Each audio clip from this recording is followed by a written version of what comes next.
Bonjour. Dis donc, ce serait pas ici quelle est la meilleure communauté? Non, je dis ça parce que là vous avez fait fort, hein. 10 000 abonnés, dis donc. Ah non, mais là faut qu'on parle 2 minutes avant de commencer la vidéo. Vous en faites pas, ça va pas durer longtemps. Je me doute que si vous avez cliqué sur cette vidéo, c'est certainement pas pour voir mon faciès. Non, en fait, je voulais juste vous dire merci, parce que ça y est, on y est aux 10 000 abonnés. Du coup, bah, j'avais envie de fêter ça dignement. Le chapeau de fête no jutsu. Oh, je vous l'apprendrai un jour. Bon, je vais vous éviter le discours du genre. Quand j'ai commencé ma chaîne, je ne m'attendais absolument pas à atteindre un tel nombre d'abonnés un jour. Même si effectivement je m'attendais absolument pas à atteindre ce nombre d'abonnés un jour. Ah bah du coup indirectement je vous l'ai fait ce discours. Non, plus sérieusement, je vous jure que mes critiques d'animé, bah je pensais pas qu'elles allaient plaire à autant de monde en fait. Je vous assure que quand j'y pense ça me fout le vertige, hein, je vais pas vous mentir. Mais d'un autre côté ça me motive encore plus à fournir des efforts et à vous faire découvrir de nouveaux animés. Ah bah pour vous dire à quel point j'étais motivé, hein, j'avais pensé à faire une vidéo spéciale pour les 10 000 abonnés où je vous présentais 10 000 animés en une seule vidéo. Ah bah je suis vite redescendu sur terre, hein. En plus je suis même pas sûr d'en connaître 10 000. Non, du coup j'ai cherché quoi faire pour l'occasion. Ouais, parce que j'ai vu qu'en temps normal les gens quand ils atteignent les 10 000 abonnés font une vidéo spéciale, bon. Mais du coup je me suis dit que c'était pas à moi de faire un truc spécial, mais plutôt que je devais vous mettre en valeur. Bah ouais, parce que sans vous je servirais à rien, hein, je vais pas vous mentir. Du coup j'ai eu une idée. Si toutefois il y a des artistes parmi vous, que ce soit en écriture, en dessin, en cosplay, en musique, en sculpture de chewing-gum ou toute autre chose créative, j'aimerais que vous m'envoyiez vos créations à cette adresse email qui s'affiche juste ici. Comme ça je ferai une vidéo spéciale où je regarde vos créations. Bon, faut juste que ça ait un rapport avec les animés et les mangas, hein. M'envoyez pas une photo de l'écharpe que vous avez tricotée pour votre grand-mère à Noël dernier. Bon, par contre j'espère que vous serez beaucoup à avoir un petit talent, parce que si vous êtes que deux ça va être compliqué quand même. D'ailleurs j'aurais peut-être dû penser à ça avant. Bref, cette vidéo est beaucoup trop longue, j'ai hâte de découvrir vos talents, et sur ce, passons tout de suite à la vidéo d'aujourd'hui. Il y a quelques temps j'étais tombé sur un animé qui me laissait perplexe. Perplexe parce que d'une part son synopsis était quelque peu intriguant, il me donnait envie d'en savoir plus et de me plonger dans l'œuvre, mais d'autre part les graphismes me paraissaient vraiment enfantins. Du coup ça me freinait pas mal. Ouais, je suis plutôt difficile en termes d'animation. Cet animé en question c'était Planet Wiz. Et puis je me suis souvenu que quelques années plus tôt, j'avais eu exactement le même ressenti pour Made in Abyss, que je trouvais visuellement très enfantin. Et au final, bah j'avais complètement tort, parce que Made in Abyss, bah c'est juste un chef-d'œuvre. D'ailleurs si vous l'avez toujours pas vu, allez-y de ce pas. Allez, hop, la propagande, c'est fait. Du coup j'ai décidé de me lancer dans l'aventure qu'était Planet Wiz. Et encore une fois, il s'est révélé que je m'étais complètement trompé. J'ai découvert un animé à la fois bouleversant de par son scénario, mais aussi éblouissant de par le spectacle qu'il offrait tout au long des épisodes. Bref, c'est parti pour la présentation, garantie, zéro spoil. L'histoire va nous raconter celle de Soya Kuroi, un lycéen tout ce qu'il y a de plus normal, si ce n'est qu'il est complètement amnésique. En effet, il y a quelque temps, Soya a subi un accident qui l'a non seulement sérieusement blessé, mais également traumatisé, lui faisant oublier la quasi-totalité de ses souvenirs. Après cet accident, Soya a été recueilli par deux personnes très étranges. Ginko, une jeune fille qui s'apparente à une femme de ménage, et un énorme chat qui se fait appeler Sensei. Malgré ce petit détail, Soya vit une vie parfaitement normale. Il va au lycée et a même quelques amis. Mais un jour, son quotidien si paisible sera grandement bousculé après l'apparition d'un extraterrestre plutôt menaçant. C'est alors qu'une bande de 7 combattants au pouvoir psychique se manifesteront afin de terrasser cet étrange extraterrestre et de protéger la Terre de cette menace. Soya, quant à lui, commencera à se souvenir peu à peu de son passé et comprendra très vite que ces 7 mystérieux combattants pourraient être à l'origine de son amnésie. C'est alors qu'aidé de Ginko et du Sensei, le jeune garçon fera tout ce qui est en son pouvoir afin de se venger.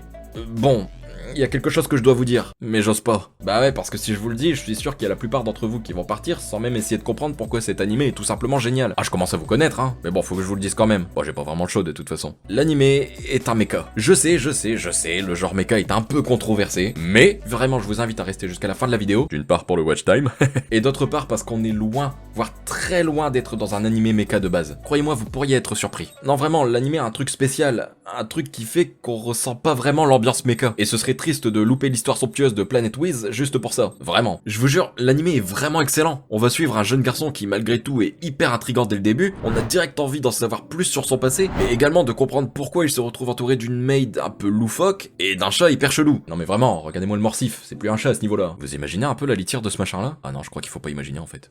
Alors ouais, comme je le disais dans l'intro, on pourrait croire ici qu'on va avoir affaire à un animé plutôt enfantin. Mais en fait, bah pas du tout. L'animé commence certes de manière douce et tranquille, mettant en scène un lycéen plutôt banal, si ce n'est qu'il est amnésique, mais très vite, avec l'apparition d'un extraterrestre, certes très étonnant de par son physique, mais après tout, qui sommes-nous pour juger? Ah, je vous le demande. Bah on nous plonge dans une ambiance plus sombre et plus tendue, avec un véritable enjeu de vie ou de mort. Et ce contraste, il intervient seulement en 12 minutes. Ah bah 12 épisodes, ils avaient pas le temps de faire durer le suspense les mecs, hein. C'est à partir de ce moment où 7 personnages mystérieux surgissent de nulle part, afin de terrasser le monstre qui vient d'apparaître. Et c'est à ce moment que l'animé m'a vraiment impressionné. En seulement quelques quelques minutes après le début de l'histoire, l'anime avait fait fort, et avait directement agi sur mon intérêt en le suscitant encore plus grâce à un événement complètement inattendu. Ouais, parce qu'à ce moment, personnellement, je pensais que Soya était le genre de héros avec des pouvoirs cachés, et qu'il allait combattre aux côtés des 7 héros de l'humanité, se révélant être ainsi le plus puissant de tous. Enfin bref, le speech habituel d'animé quoi. Mais en fait, pas du tout. Ah bah il va faire tout l'inverse ce bougre. Au lieu de les aider, il va les combattre. Et ça pour le coup, je m'y attendais absolument pas. Bah du coup, j'ai été vraiment conquis quoi. Bon, je vous vois venir avant que vous me disiez ah bah super, le type il spoil sans scrupule quoi. Alors non, en fait, parce que ça intervient en seulement quelques minutes. Et qui plus est, c'est montré dans la bande-annonce. Du coup, c'est pas du spoil, j'espère. Et plus on va avancer dans l'histoire, et plus on va en apprendre sur Soya, sur lui-même, mais aussi son passé. Personnellement, même si l'histoire et les autres personnages de l'anime étaient tous exceptionnels, Soya est pour moi l'intérêt numéro 1 de l'anime. On ressent vraiment à quel point les scénaristes ont essayé de faire en sorte d'avoir un héros profond,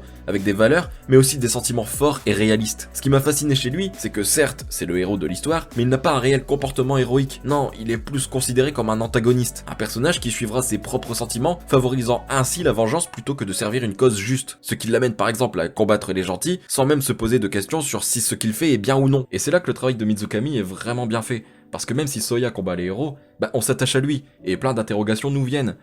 On veut découvrir pourquoi il en vient à se battre contre des gens qui ont un réel bon fond. Et je vais être honnête avec vous, plus j'avançais dans les épisodes, et plus j'étais vraiment émerveillé par le travail qui avait été fait sur l'anime. Certes, l'histoire est quelque peu complexe par moments, mais plus vous avancez, et plus vous comprendrez de choses. Et la surprise n'en sera que plus grande. Ouais, parce que quand vous allez commencer à connaître un peu plus Soya en profondeur, ah bah vous allez être surpris, hein, je peux vous le dire. L'anime est aussi une sorte de grosse réflexion sur l'espèce humaine. Ouais, parce que l'histoire va nous délivrer des messages vraiment forts. Je dis des messages, parce que ouais, l'histoire nous en fait passer plusieurs. Comme par exemple les relations entre les humains, les actions qui ont des conséquences, mais aussi des sentiments comme l'amitié et la rivalité. Mais également des sujets complexes, comme l'évolution dangereuse de l'espèce humaine. Bah ouais, parce qu'en vrai, vous, les êtres humains, ouais, moi je me compte pas parce que d'après mon psy, je suis spécial. Votre évolution, elle est tellement rapide qu'il y a de quoi se poser des questions. Entre les guerres pour le pouvoir, les conflits d'intérêts, ou les homicides qui se sont produits juste pour une divergence d'opinion, c'est vrai qu'on peut se dire que l'espèce humaine peut être dangereuse, surtout avec la technologie qu'on possède aujourd'hui. Non, c'est vrai, quand on se dit que rien qu'avec cette petite machine on peut créer un conflit mondial, bah on peut flipper en imaginant ce que l'homme va inventer dans le futur. Moi perso je dis ça, mais j'étais à peine joué à Candy Crush avec ce machin là, donc n'empêche parler d'un sujet aussi sérieux avec un chapeau comme ça sur la tête, la crédibilité est palpable. Ce que j'ai beaucoup aimé avec l'histoire, c'est qu'elle est facile à suivre. Ouais, parce qu'on va droit au but. Je veux dire, l'anime est court. 12 épisodes, c'est court. Mais malgré tout, l'histoire arrive à se conclure parfaitement au bout de ces 12 épisodes. Tout est parfaitement expliqué du début à la fin. Et ça fait plaisir. Parce que rien n'est pire que la frustration d'un anime qui n'a pas de fin. Au niveau des personnages, c'est pareil. Ils sont travaillés à la perfection. Alors ouais, on en a beaucoup, mais tous ont un développement assez conséquent pour qu'on puisse s'y attacher. Et c'est ça qui est assez fascinant, parce que en seulement 12 épisodes, la quelques quinzaine de personnages importants seront parfaitement exploités et assez approfondis pour comprendre leur motivation et ainsi mieux les connaître. Faut aussi noter qu'il y aura une petite romance naissante, mais très abstraite. Alors pour ceux qui sont adeptes de mignonnerie, vous serez également servis. Ah bah je pense à tout le monde moi. Bon maintenant faut que je vous parle du côté méca que j'ai énoncé en début de vidéo. Comme je l'ai dit tout à l'heure, je sais, le méca fait fuir. Enfin pas tout le monde mais beaucoup de gens. Mais rassurez-vous, ici il n'est pas question de factions militaires qui vont rentrer dans de grosses machines pour faire pampan avec des gros pistolets. Non, loin de là. Faut savoir que ici il n'est pas question de monter dans une machine mais plutôt de se transformer en cette machine. Nuance. Ouais, parce que chacun des combattants possède des pouvoirs psychiques, dont celui de se transformer en sorte d'arme robotique. Mais une fois à l'intérieur, tout est contrôlé par la pensée, et non par des commandes comme on pourrait voir dans d'autres animés du genre. En fait, à titre de comparaison, même si c'est assez différent, je mettrais cet animé au même niveau que Gleipnir pour la transformation. Là où Kagaya se transforme en mascotte, Soya lui se transforme en un chat robotique ultra puissant. Et c'est pareil pour les autres personnages du coup. Mais je le répète, le côté mecha ne se ressent pas du tout. Enfin, d'ailleurs pour la petite anecdote, moi personnellement j'adore le genre mecha, donc si vous aussi vous aimez, bah n'hésitez pas à me le dire en commentaire, parce que si ça se trouve j'essaie de défendre l'animé alors que les mechas vous dérangent pas du tout. Dans ce cas-là, j'aurais plutôt l'air fin. Et d'ailleurs, si c'est le cas, j'en aurai quelques-uns vraiment sympathiques à vous conseiller, donc si vous aimez les mechas, bah, j'en ferai une vidéo à l'occasion. Bref, parlons maintenant du côté artistique de l'anime. Franchement, l'anime est super beau. Et ça se ressent directement dès l'opening en fait. L'opening est juste génial. C'est beau, les successions d'images sont vraiment dynamiques et la musique est vraiment excellente. En ce qui concerne le côté artistique de l'anime, bah là aussi c'est hyper beau franchement. Les dessins sont hyper soignés, les animations sont vraiment fluides et la bande son, mon dieu, je crois que j'ai jamais entendu une bande son aussi bien gérée. Ah je vous jure, genre